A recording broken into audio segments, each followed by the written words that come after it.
Dear viewers, আসসালামু আলাইকুম। আজকে আমি আপনাদের সাথে কন্টেন্টের গার্মেন্টস ইন্ডাস্ট্রির বা নেট কম্পোজিটের ধারাবাহিকতায় আজকের আলোচনার বিষয় হচ্ছে গার্মেন্টস প্রোডাকশনের সুইং লাইনের প্ল্যানিংটা কীভাবে করবে, লাইন ওয়াইজ প্ল্যানিংটা কীভাবে করবে। যারা আমার পেজটাকে দেখতেছেন তারা দেখতে থাকবেন, যারা দেখতে পাচ্ছেন না তারা অন্যদের সহযোগিতা নেবেন এবং লাইক, কমেন্ট, শেয়ার এবং সাবস্ক্রাইব করবেন। আজকের কন্টেন্টের বিষয় হচ্ছে লাইনের swing plan, line wise swing plan কীভাবে করব। আমরা লাইন ওয়াইজ সুইং প্ল্যান করবো হচ্ছে প্রত্যেকটা যে ফ্যাক্টরিতে বা ইন্ডাস্ট্রির যে ফ্যাক্টরিতে কতগুলা সুইং লাইন আছে, সেই ফ্যাক্টরিতে কতগুলা সুইং লাইন আছে। একজন প্ল্যানার প্রথমে কতগুলো সুইং লাইন আছে সে সুইং লাইন সম্পর্কে ধারণা নেবে, সম্যক ধারণা নেবে, এ টু জেড তার ধারণা থাকতে হবে এবং কোন লাইনে কতগুলো ম্যান পাওয়ারের ব্যবস্থা আছে বা মেশিনের লাইন করার ব্যবস্থা আছে, কতগুলো লাইন আছে মেশিন ওয়াইজ, কতগুলো মেশিন বসানোর জন্য বাস বারের সাথে কতগুলো সুইচ মেশিনের যে লাগাবে সে সুইচ আছে, সেইগুলো নিয়ে সম্যক ধারণা থাকতে হবে। লাইন নাম্বার 1-এ ফর এক্সাম্পল 20টা মেশিনের বেশি আপনি বসাতে পারবেন না। লাইন নাম্বার 2-এ 40টা মেশিনের ভেতর বেশি বসাতে পারবেন না। লাইন নাম্বার 3-এ 25টা লাইনের বেশি মেশিনের বেশি বসাতে পারবেন না। এভাবে যদি কোনো কোম্পানিতে 100টা লাইন থাকে বা 50টা লাইন থাকে বা 30টা লাইন থাকে তাহলে সেভাবে স্টাডি করে চলতে হবে।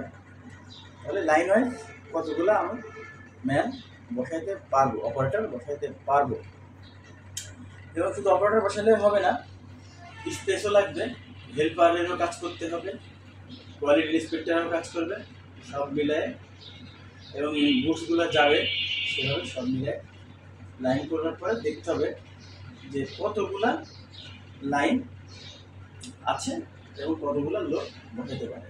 লাইন ওয়াইজ টোটাল স্টাডি করতে হবে, লাইন ওয়াইজ স্ট্যাটাস এবং প্ল্যানারের, দ্যাট মিনস মুখস্থ থাকতে হবে। তারপরে আসি কোন লাইনে কী ধরনের কাজ করতে পারে, কোন অপারেটর, এমনকি অপারেটরও মাথায় রাখতে হবে কোন লাইনে কী ধরনের কাজ হতে পারে, কত ধরনের অ্যাসেম্বলি করতে পারে। যেমন কোনো লাইনে বেসিক টি শার্ট করতে পারে, আবার কোনো লাইনে ট্যাঙ্ক টপ করতে পারে ভালো, আবার কোনো লাইনে জ্যাকেট করতে পারে, আবার কোনো লাইনে হুডি ক্যাঙ্গারু পকেট করতে পারে, আবার কোনো লাইনে সিংলেট ভালো করতে পারে, আবার কোনো লাইনে আন্ডারওয়্যার ভালো করতে পারে, কোনো লাইনে পোলো শার্ট ভালো করতে পারে। তার মানে যত আইটেম আছে নিট কম্পোজিটে, আমি বলতেছি নিট কম্পোজিট নিয়ে কথা বলতেছি, নিট কম্পোজিটে যতগুলো আইটেম কাজ করা হয় বা বায়ার যে ধরনের স্টাইল দেয় সে ধরনের স্টাইলে কোন লাইনে আপনি করাতে পারবেন, তাহলে একজন প্ল্যানারের মুখস্থ থাকতে হবে। এমনভাবে স্টাডি করবে, টি শার্ট ওই লাইনে যাবে, ট্যাঙ্ক টপ ওই লাইনে যাবে, পোলো শার্ট ওখানে যাবে, এভাবে মাথায় রাখতে হবে।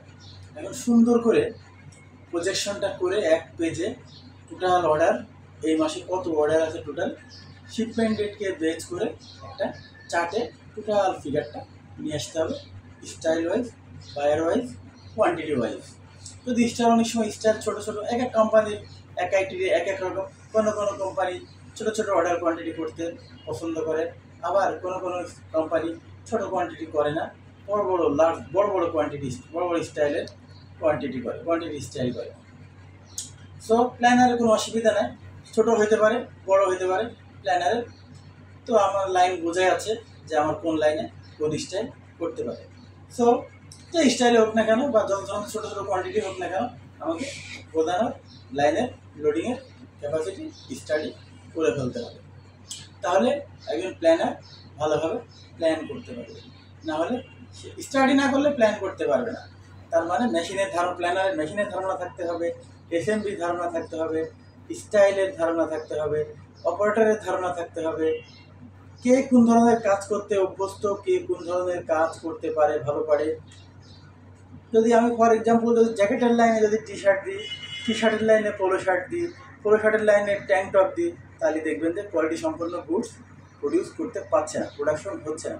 সেক্ষেত্রে অনেক ধরনের ঝামেলা হতে পারে, গুডস ক্যান্সেল হতে পারে, রিজেক্ট হতে পারে, আর ভালো ধরনের একিউএলে পাস করবে না। সো একজন প্ল্যানারের মাথায় থাকতে হবে কোন লাইনে কোন ধরনের গুডস করতে পারে এবং কোন লাইনে কতগুলো মেশিন ক্যাপাসিটি আছে। তারপরে চলে আসি লাইনে লোডিং করা, লাইন লোডিং করে টোটাল এক পেজে নিয়ে আসার পরে টোটাল লাইনগুলো লিখবে 1 2 3 4 5 6 7 8 9 10 এভাবে করে যতগুলো তার লাইন আছে কোন লাইনে কী স্টাইল করতে পারে সুন্দর করে এক্সেলে লিখবে।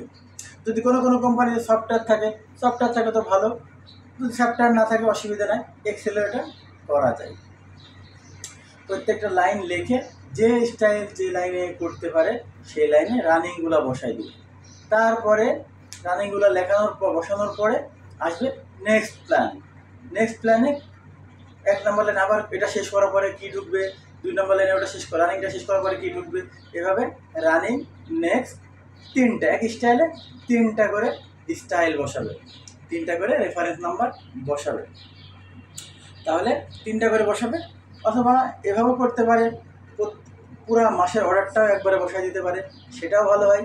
সেটা সবচেয়ে ভালো হয় যদি পুরা মাসের অর্ডারটা পুরা বসাই দিতে পারে প্ল্যানার, তাহলে তো ভালো। অনেক সময় পারা যায় না, ফেব্রিক্সের ঝামেলা থাকে, অ্যাক্সেসরির ঝামেলা থাকে, সেদিকে কনসিডার করে অনেক সময় বসানো যায় না।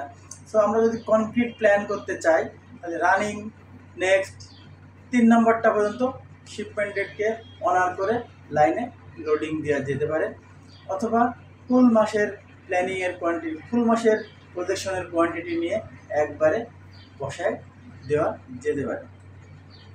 সো তারপরে বসানোর পরেই শেষ না, বসানোর পরে অনেক কাজ প্ল্যানারের। বসানোর পরে 1 নম্বর লাইনে ফর এক্সাম্পল 1 নম্বর লাইনে এই স্টাইলটা ঢুকবে, ওটা কাটিং হয়েছে কিনা, ওটার অ্যাক্সেসরিজ আছে কিনা, ওটার প্রিন্ট থেকে গুডস আসছে কিনা, এমব্রয়ডারির গুডস আসছে কিনা, তারপরে ফেব্রিক সব আসছে কিনা, তারপরে হচ্ছে শর্ট কাটিং আছে কিনা, তারপরে কাটিংয়ের রিজেকশন বেশি হয়ে গেছে কিনা, এভাবে প্রত্যেকটা স্টাইলের প্রত্যেকটা লাইনে চেক করা প্ল্যানারের দায়িত্ব। একজন প্ল্যানারের অনেক প্যারা, অনেক দায়িত্ব। শুধু প্ল্যান করলে হবে না, প্ল্যান যেন এক্সিকিউশন হয় সেই প্ল্যান করতে। প্ল্যান তো সবাই করতে পারে, একটা ছোটো ছেলেও প্ল্যান করতে পারে, 8 বছরের ছেলে 9 বছরের ছেলে ক্লাস 3-তে পড়ে, ও কিন্তু প্ল্যান করতে পারবে। যদি এক্সেল পারে 1 2 3 4 5 6 বসে দিয়ে প্ল্যান হয়ে গেল। কিন্তু এমন প্ল্যান করতে হবে যেটা যেন এক্সিকিউশন করা যায়, এটা main important in garments industry. যেহেতু এক্সিকিউশন যদি না করা হয় তাহলে সেই প্ল্যানের কোনো ভ্যালু নাই, কোনো আর্ন হবে না।